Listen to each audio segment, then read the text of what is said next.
All right, the speaker today is Dr. Panita.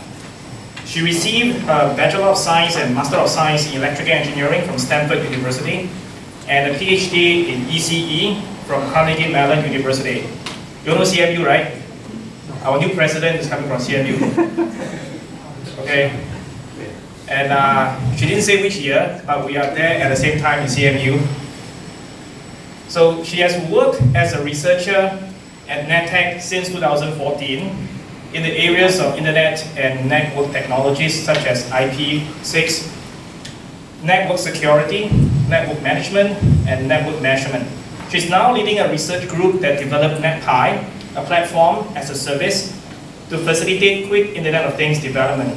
This Netpie platform service was voted the most promising innovation project to invest from potential investors in 2016.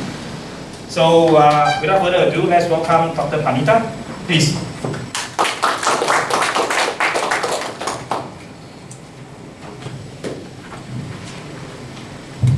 Hi, thank you very much for coming. May I get to know the audience? What area are you all from? Are you all from electrical or computer or something else? Mechanical. ECE, triple E. No, one for triple E, sure. SCSE, MAE. Whoa. Maybe because I'm from mechanical, I said mechanical. Okay. Okay, so how many of you know IoT or Internet of Things? Yeah, have you worked on it or just heard of it? Do you work on it? Do you do research? No, not really. Just heard it's like a buzzword, right? Okay. So today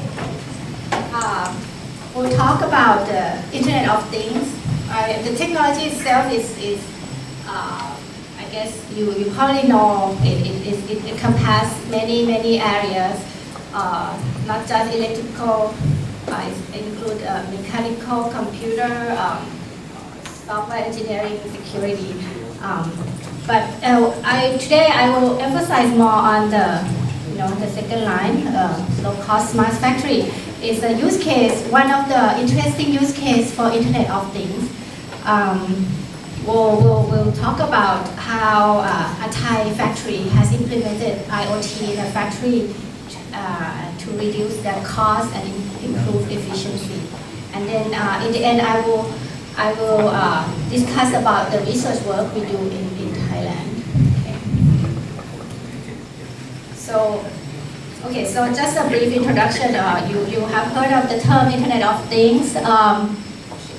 Basically, I think people have different ideas or different concepts about it, but I think we can all agree that it means in the future things or objects can communicate, right? They can communicate. It's not just one-way communication, but two ways. One object talks to another object without human in the middle. Okay. And why are people interested, or why are people so excited about Internet of Things? One of the reasons this graph says that besides the growth of PCs and smartphones and tablets that we all know about, the number of all the PCs, smartphones, and tablets together is not even half of the possibility of all the objects that will be connected to the internet. The blue curve, let's say Internet of Things means something else besides the computer that will be on the internet. It could mean the chairs, the table, the clock, whatever in the house, in your houses, or sensors in the factory, right? So and the projection says, okay, maybe, but I think it's not as loud. Better.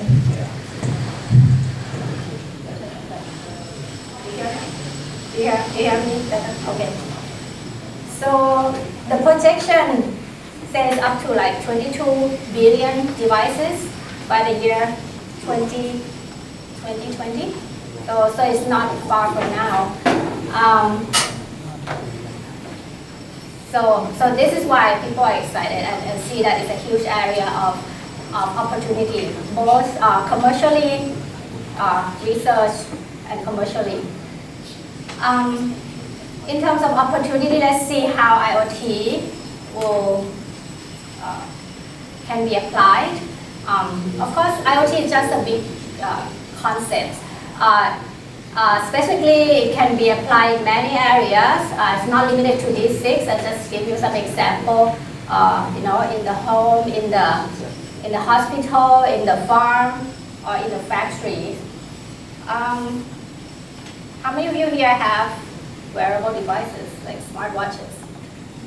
You do, right? So we know of the smartwatches, but it's no longer just the watch. It can measure your vital signs, and it's not just vital signs. I mean, those you can just buy it. Now you can have a wearable for measuring your blood sugar, or some wearable for detecting, especially for people with epilepsy. I mean, there are. The application is very, very broad. And this is just, so healthcare area, so you maybe remote or telemedicine, you don't have to see the doctor in person anymore, you can stay home, those kind of application. But coming closer to the house, you may have heard or seen or used some of these devices. These are more of the closer or consumer IoT devices. You can buy like the light bulbs. Philips light bulbs have been in the market for quite a while. And lately Samsung smart refrigerator is quite very pricey right now. But beside the refrigerator, you can see some other things like thermostat, the outlet, the coffee maker, or even the Amazon Echo. The price is very affordable right now, right? How many of you have any of these or have played with? Yeah. Do you have Amazon Echoes? Is it on sale in Singapore? Sure. Not sure. We don't have it in Thailand yet because they don't speak Thai. I mean, they don't recognize Thai language. But it's very cheap. Do you know what it is? Amazon. Some of you don't know. This is just looks like a speaker, right? But it's not just a speaker, normal speaker. It's a speaker that can understand your command. You can talk to it with a voice command. Say, it's like Siri on iPhone. If you use iPhone, you know Siri. On Amazon is Alexa. So it has a personality. Alexa, turn on the light bulb. Alexa, order me pizza. Alexa, turn on whatever music for me. That's what it is, and it's a very, very big hype right now in the US. And actually, not just Amazon. Maybe you have heard Google also have smart speaker product as well called Google Home. And I heard that by the end of this year, Apple will also launched the HomePod. All similar category of product where it requires not just the IoT. Now you can see it's natural language processing. Have to understand human, maybe some artificial intelligence also to understand what you need, to understand the context, the context of your conversation. So that's why we see that it's very, very interesting, and IoT and AI is getting closer to us. Yeah, I give you example. Say, Alexa, buy me some pizza. It's not a joke. It's real. I mean, Amazon connects with Domino Pizza. It can connect with Uber. You can order taxi. Please pick me up at whatever time. And that's one kind of example. And another example of IoT that connects you to more of the retail application is these buttons you see on the left. It's called Amazon Dash buttons. These dash buttons, as you can guess, it has logos of products on it, right? Okay, you can guess.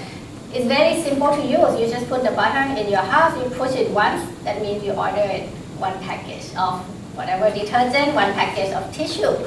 So Amazon wants to make money from you. The I mean, you know, you have your Amazon, you have a one-click, whatever patented, you just one click. That's not enough. You need a real click.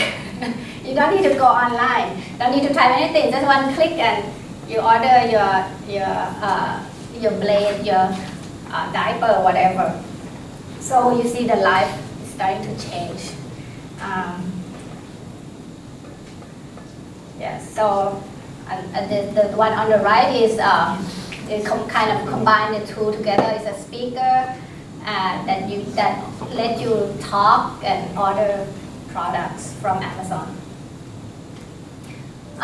In retail business, actually retail is expected to be a very big area for IoT, not just those things that I show you, connect you order things really easily. In retail shopping, you may have heard of this beacon technology, where you may install, we call it beacon. You install the beacons in indoor. It's for indoor location tracking. You know, when customer walked into the store, whatever department, that beacon will detect which department, which section you are in. You are in the shoe section, you are in the clothing section, and it can maybe like do some proactive marketing, like offer you discount. You know, if they see, oh, you are in the shoe section, here we have 20% off coupon for you, and that's gonna change the way people go shopping, change the way the shop offer you campaign. But and we start to see shops using this technology, like this says 85% of the top US retailers already have beacons in the store, and it's going to create like 40 billion worth of sales. So this is a very huge deal. But it's not, this technology is not only applicable to retail. You can imagine in warehouse as well, where you have lots of things, your raw material, whatever inventory stored in a big warehouse. You can use beacon to help you locate where things are. In the same way as you use beacon to locate where the customer walk into, you can use it to locate if you want to pick up a certain type of raw material in a big warehouse, this can help you too. And okay, we come out from the house, go into the farm. IoT is very is well received in the smart farm area. For example, in Thailand, we are an agricultural country. We start to see farmers that deploy sensors in their farms, not just outdoor farming but also indoor farming as well. Why do you need sensor in the farm? You can measure the light, the moisture in the soil. If the soil is already moist, you don't need to water it. Or if you want to water it, instead of letting people go out and water your plants, you can have automatic IoT device for turning on the water, something like that. So it's very useful to reduce labor costs. And of course, in transportation, we heard about connected car, autonomous vehicles. Autonomous vehicle, of course, requires a lot of sensors, right? For the car to drive by itself, you need to have radar, have to have image, a lot of cameras to measure distances and check for obstacles. So vehicle is a type of IoT or Internet of Things as well, and some people call it Internet of Vehicles. So I mean, that's another big area. Although vehicle communication between cars may not require internet, it may require like local communication protocol because you need a very fast latency, right? So I made this picture that make analogy. So if I were to make analogy that IoT is say like a backbone, or like your bone, or the infrastructure, the sensors are like your backbone, and the data that you collect from the sensors, of course, requires processing. We require machine learning and artificial intelligence and robotics. I think a lot of you come from mechanical, and in the field, maybe in the field of robotics may be like the muscles that make your body moving, and all this together is gonna make smart machine, and it's the technology of the future. So IoT alone is not gonna go far. You require data analytics, you require robotics and artificial intelligence as well. And so then it comes to the next part of my talk, which I will highlight another usage of IoT in the field of factory, or sometimes we call it industrial Internet of Things. Industrial Internet of Things, or sometimes people call it Industry 4.0. Have you heard of this term, Industry 4.0? So Industry 4.0 is built upon the concept of automation. Like we pass a stage where we do mass production, right? That's they call it a second revolution. The third revolution is when you deploy automation, robot arms in the factory, reduce number of people in the factory, and I think Europe or Japan are very, very advanced in this area. But then the fourth revolution, I think this concept was brought about by Germany. They try to introduce the concept of cyber-physical systems. If you notice, cyber-physical means you have physical means the machine, and cyber means the internet, the IT. Bring together the IT and the machine together. It's more than automation. It requires communication. The machines communicate among each other. Why do they need to communicate? We'll show you in the next picture. Industry 4.0 is a big concept. It can be applied in many areas. For example, you want to have a real-time measurement of your efficiency, equipment efficiency, overall equipment efficiency. So you need to know how many the machine has produced today, in this hour, how many has it produced, and how many is good, how many parts is good, how many parts are bad. And then good and bad, how do you know which part is good and bad? It may require some other technology like machine vision, image processing, right? And then the machine itself, normally in the old kind of factory, you just have to go do some round of maintenance, right? Every 6 months, every 1 year, you check out the machine. But who knows, during your 6 month period, the machine may break down, just like your car, right? Even though you have your car checked every 6 months, it still breaks down. So the new terms that is being used in this context is predictive maintenance. So instead of waiting for the maintenance period, you constantly monitor the status of your machine, and you forecast ahead of time that something bad is going to happen, so you can prevent it. So predictive maintenance requires, in order to do predictive maintenance, you have to be able to see the status real time, every minute, every hour.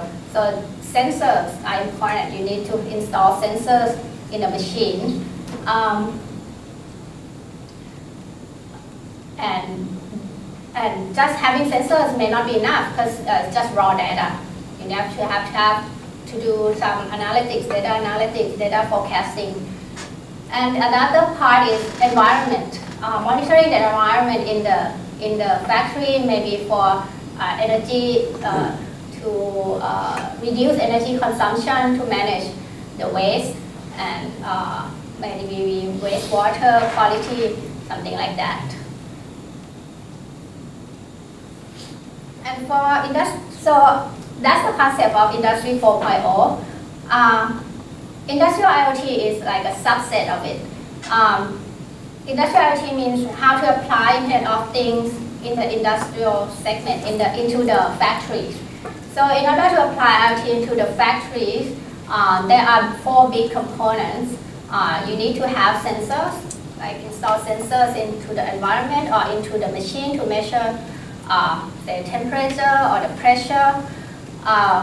And then the information from the sensor should be sent to the cloud for data analytics, and better to have visualization so the manager or the supervisor can see the overall big picture of your factory, of your production line. So some information from Cisco, which I think is interesting, is that even though we heard people talk about industrial IoT or Industry 4.0, only a small segment have adopted it, like 33%. But more than half is still not doing anything. Maybe they're not sure what to do yet. But for sure, the spending on the industrial IoT will increase. So I think it's very exciting, and you can see the impact very real. That maybe I would say more real than the consumer IoT part, because the consumer is more like fashionable and hype. But this is, you see, real usage into factories. And some example, like this company, I'm not sure. Yeah, you may be familiar with it. Robot arms, right? They have invested a lot of money to make their robot arms be able to talk, like all the motor, all joints in the arm have sensors installed in them. So just to make sure that, the one arm may have like 100 sensors in them, to make sure that the arms are moving as intended, to prevent downtime for the factory. Same with other companies, they have shown that, okay, Stanley Black & Decker reduced labeling error rate by 16%, whatever. So everyone who have tried to adopt the technology have shown that it is worthwhile, right? So some more concrete example, it's built upon that robot arm case, Fanuc. GM is using the robot arm of Fanuc, and they said that with this robot arm with the sensor installed in them, the robot arm can tell whether there's issue in one of the motor or in whichever joint, and so it's better for us to know ahead of time that something is going wrong in one of the machines, so we can replace it ahead of time instead of risk having the downtime of the production. And this is the case where they work together with GM, the car manufacturer. Another case of industrial Internet of Things, if you look up the keyword industrial Internet of Things, you will see people talk a lot about the Harley-Davidson case, the motorcycle manufacturer. What happened was that this company, they just built a new factory in Pennsylvania, and just employing this concept of Industry 4.0. So Industry 4.0, one thing that I didn't talk about is we passed the stage of doing mass production. In the Industry 4.0, there's a new phrase called mass customization. So instead of producing a lot of the same motorcycles, each motorcycle they produce are all different. And so with this concept, this guy Harley Davidson is able to ship customized bike, like one customized bike every 90 seconds.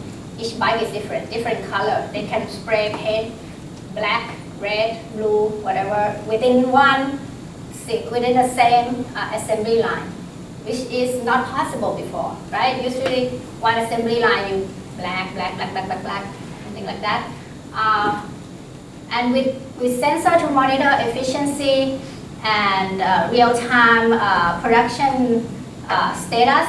They can reduce the time from 21 days to 6 hours for their production, increase productivity, reduce staff by 30%. So I think you can find out more details by searching this keyword. So it's a very interesting success case in adopting industrial IoT. The truck company also similar things. The truck assembly company also using IoT to collect information. Basically, IoT just sensor, but the insight that you get from the sensor is what make the difference, right? The management see the data, need to act on it, do the rescheduling it. You can act very fast and you can create more productivity that way.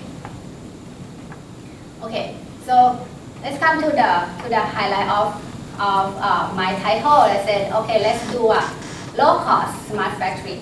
So the case I gave about maybe Harley Davidson may not be so low cost because they built up a new factory with a totally new assembly line. But let's see, a lot of factories are not at liberty to do that. They have factories, they have machines that have been used for 10 years, 20 years. They are not ready to replace their machines yet, right? So what to do, how would you adopt the concept of industrial IoT without replacing your existing machine? So this is a case study from a company, a factory. It's a Japanese company called NECTEC. NECTEC has several factories all over the world. This is a case from one of the factories in Thailand. It's called NECTEC Shibaura Electronics. What they produce is they manufacture motors for your air conditioner. The motor that go into the washing machine, the big kind of motors. But this company, they make all kinds of motors, like from small in the hard disk motors and to the big one. So in this case, it's the big motors. The policy that comes from Japanese headquarters is that they have to turn their factory into a smart factory by the year 2018. And this policy came in like early 2016. So they have 2 years, and they say not only turning into smart factory, but also doing it with constrained budget, low cost automation. Okay, so this is what they did, and they were happy to share with me and with the public. So in order to achieve, well, smart factory may not be exactly industry 4.0, but it's something like try to reduce, same goal, try to reduce labor costs, increase productivity, increase efficiency. With the first step is that, okay, in order to do that, they better make sure that their machines can talk, right? What does it mean? It means you better, the machine should have some way of communication. There are many ways to make your machine communicate. They can buy new module to add new module into their existing machine. But they say, okay, that's too costly. For each, they have like 1,000 machines in the production line. So they're gonna, instead they choose to install sensors, IoT sensors. Not so expensive kind, maybe the kind where you can buy off-the-shelf sensors. So with the sensors, you can collect information about the machine. Information such as, how long has it been working? How long has it stopped? What's the temperature on the oil, or what's the pressure on the tube, whatever. And the implementation is about on the first step right now. The second step is the plan is that, okay, once you collect enough information from the sensors, then you can do data analytics, machine learning, or artificial intelligence. And then once you can create some kind of relationship between the machine, then maybe the goal is the machine can start talking to each other without human interruption. I mean, but this is very, ideal. I mean, still in critical process, still human is now involved. Okay, in the big picture, the goal is to, do the quality management, efficiency management, energy management, and traceability by some example. This is a big concept. Sending sensor information to the cloud, analyze information, alerting to the supervisor, and the information such as what the machine, what am I making right now, what lot number, what order number, or they even detect the production line. Maybe the production line still requires human, right? Human work on this stage, move to second stage, move to third stage. They even detect how long it takes for them to move one stage to second stage to third stage. Or some part that, the connector, when you do a lot of quality testing, the connector go in and out, in and out. After like, I don't know, they have information like after 6,000 times, you need to change the connector. How? But then human, we cannot keep track how many times we have been using it.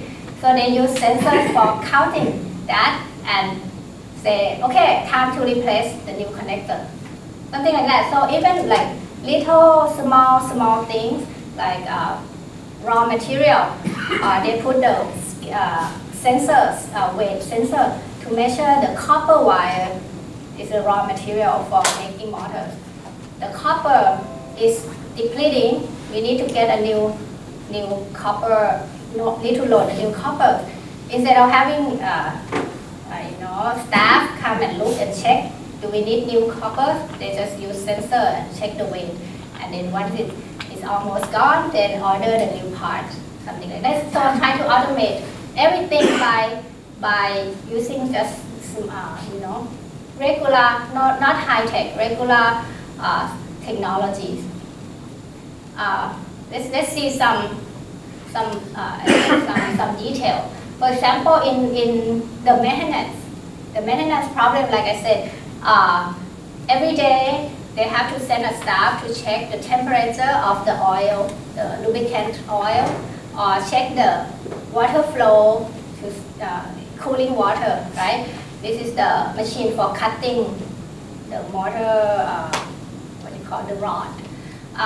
So every morning, staff has to go check that morning and evening. So they say, why not just install sensor into the machine? Just, old machine, new sensors. And how to make the machine report the sensor value?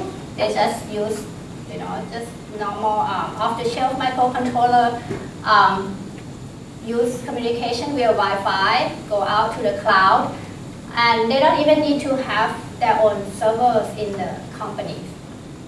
So, I mean, if you're in this area, you may know that, okay, in order to do the same thing, there are many possibilities. You can use SCADA systems, but it's very costly.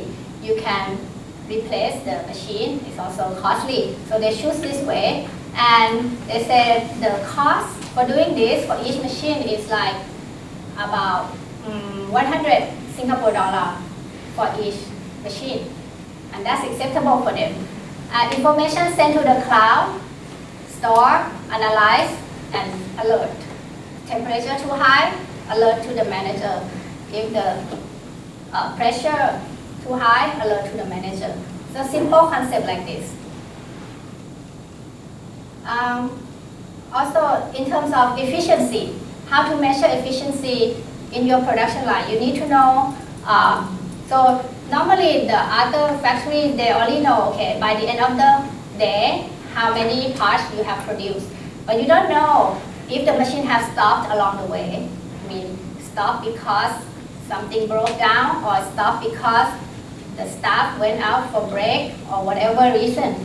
But by connecting the PLC from the machine to the IoT device, and just simply measuring on and off state of the machine, they create a dashboard, real-time dashboard, and efficiency dashboard to say, okay, which machine has been working, which machine has stopped, for how long, how many minutes, and who should it be called.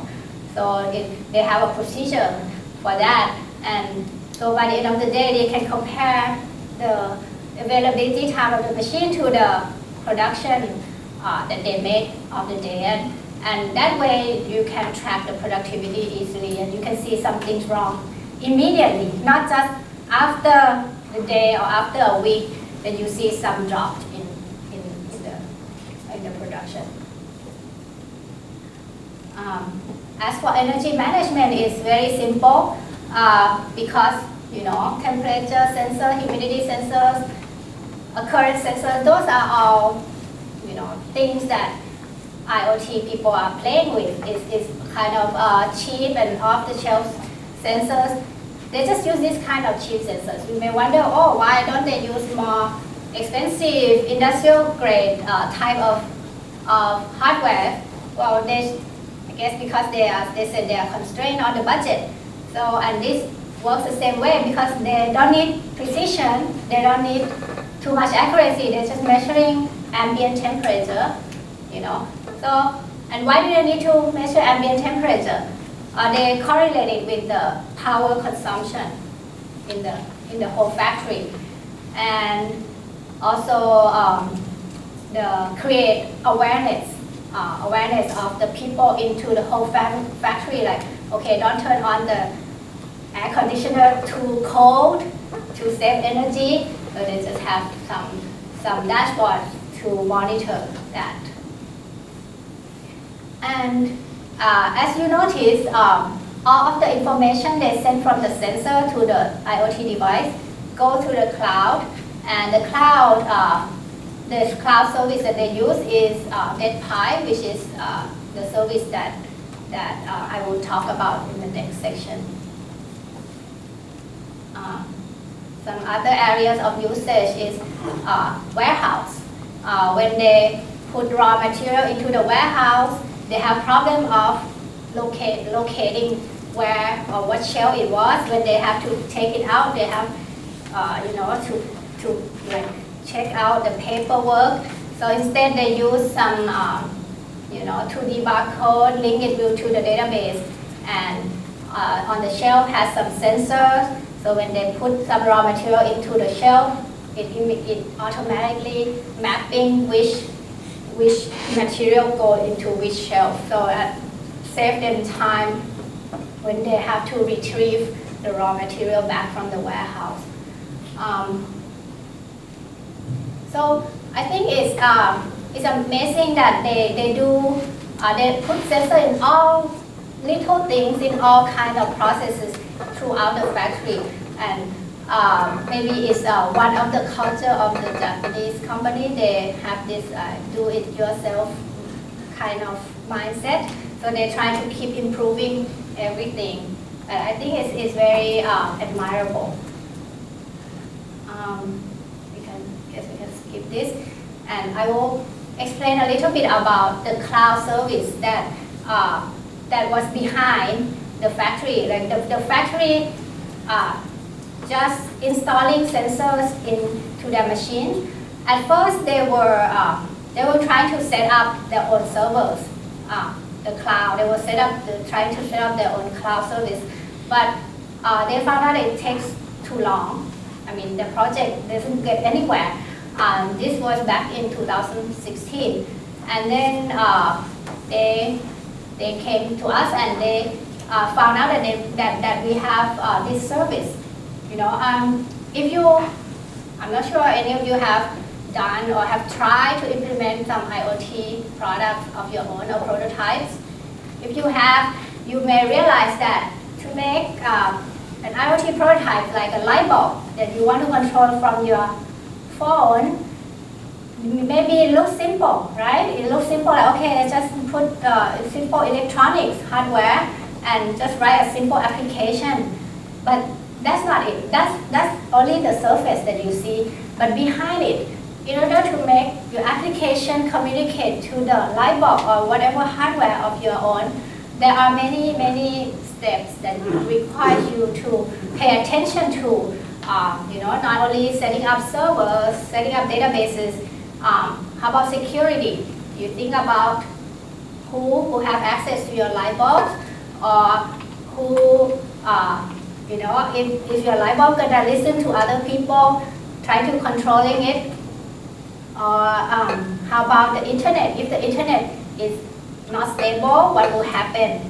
All kind of issues that has to go through. But most of the, hobbyists, if you're a IoT hobbyist or new developer, they may ignore the security issues. But for us, we say no. You have to do security by design. You have to think about security at first, because otherwise your product or your prototype is not going to be commercial viable at all, right? But to take care of all this stuff, takes months. It's a big deal, and so this is what we come in and help. Netpie is basically the back-end service. We provide a back-end service. That means the servers, the databases, we take care of, security, updates and everything. So that you can spend more time on your hardware, on your application. Don't have to worry about security. Don't have to worry about creating nice dashboard. We try to provide the tools for that. And also another thing we realize is that IoT is, is the science that it's not just hardware or not just software anymore. So it's not just knowing electronics is not enough. You need to know electronics, you need to know networks, you need to know application programming development. So it requires many skills, and it's very hard for one person to know all the skills. So we try to provide tools like library or software development kit that will speed up on your IoT, whether you make prototypes or you make products, you can do that quickly. It provides the communication channels, two-way communication, so one object can talk to the other object through the cloud. If you want to, you can store information from your sensor in the cloud so that you don't have to worry about setting up your own database. We provide dashboard, customizable dashboard that was the factory was using. So you have to spend time writing the code for your own dashboard. For access control and the security part, we provide authentication, authorization schemes that make sure only the owners of the device have access, be able to read or write to the device. These are some examples. You can collect historical data. You can control whether your machine or the light bulb or device easily from the dashboard. And the SDK or the library we support major or popular programming languages like Node.js, Python, Java, JavaScript, Android, C#, C++. For hardware, can work with Arduino or Raspberry Pi or ESP8266. If you use these, you are welcome to use it. And so people who have used it, they make various kind of, maybe from toys to hobbies to commercial products. This service we have been provided for about 2 years now. So if you're interested, you are welcome to try. I'll give you some example of the projects that people have worked on. It ranges from student projects like a dog feeder. It is a secondary school. Students can make this. Or the fish feeder that can be used in real fish farm. Another student project is the air quality sensors, carbon monoxide and air quality sensors installed on the drone, so the drone can fly all over the school and to measure the air quality. And the dashboard is that is the part of our customizable dashboard that they use and just show real-time data or historical data.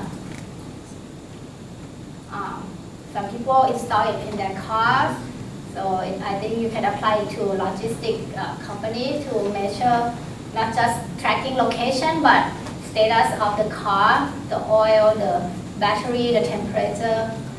That part is somebody use it in their own house to control the lighting and the temperature in the house. Some commercial products now, like this company selling the gate door for the house.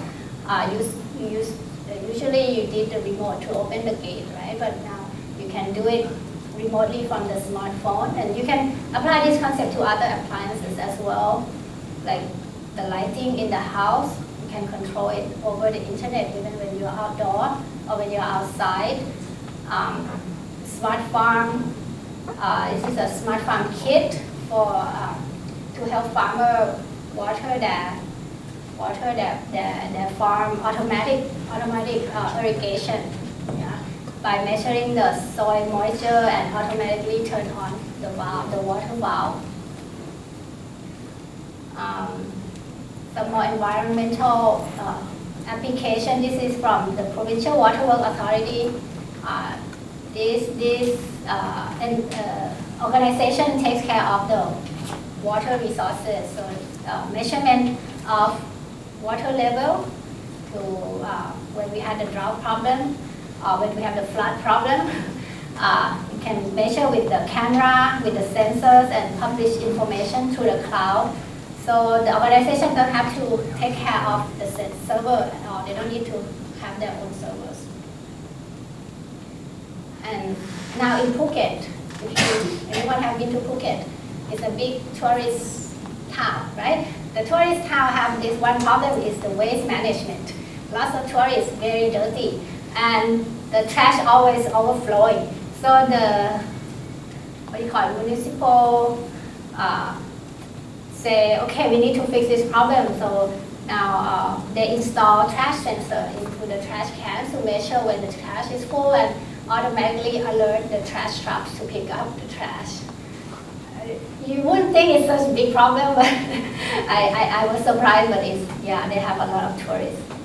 And as for the factories, beside NECTEC, now we start to have more companies that adopt the same concept of low cost automation, low cost industrial IoT, and then they're implementing, using the concept of creating their own IoT devices and sensors and information to cloud and Netpie to help them monitor their productivity in real time. So anyway, this is almost the end of my talk. So I want to show that IoT is not. Maybe when people are talking about IoT, they talk in silo, like a smart home application. Even smart home, you have Samsung devices, you need application of Samsung, Philips device, you have application of Philips. They don't talk to each other. And then you go to the hospital, wearable, farm, factory, each of them silo.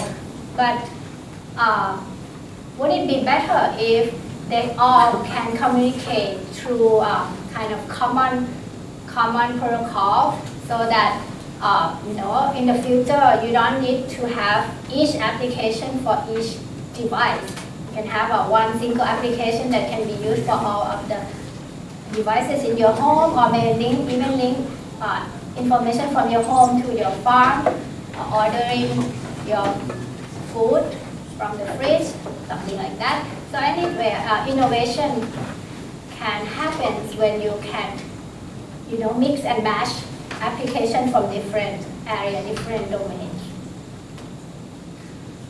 If you want to try, I encourage you to try out the service. Our public cloud service is free, but trial, no expiration. You can use it for up to 100 devices. If you want to do for hobbies or even for commercial projects, is available. And We also have some training activities and consultations activities. For some people who have special requirements, they can talk to us. The URL is netpie.io. If you think it's interesting, so please visit and try out. And all of our SDK or libraries are at GitHub. It's open source, free for usage, free for commercial projects as well. So just want to share this information with you guys. So thank you. Do you have questions?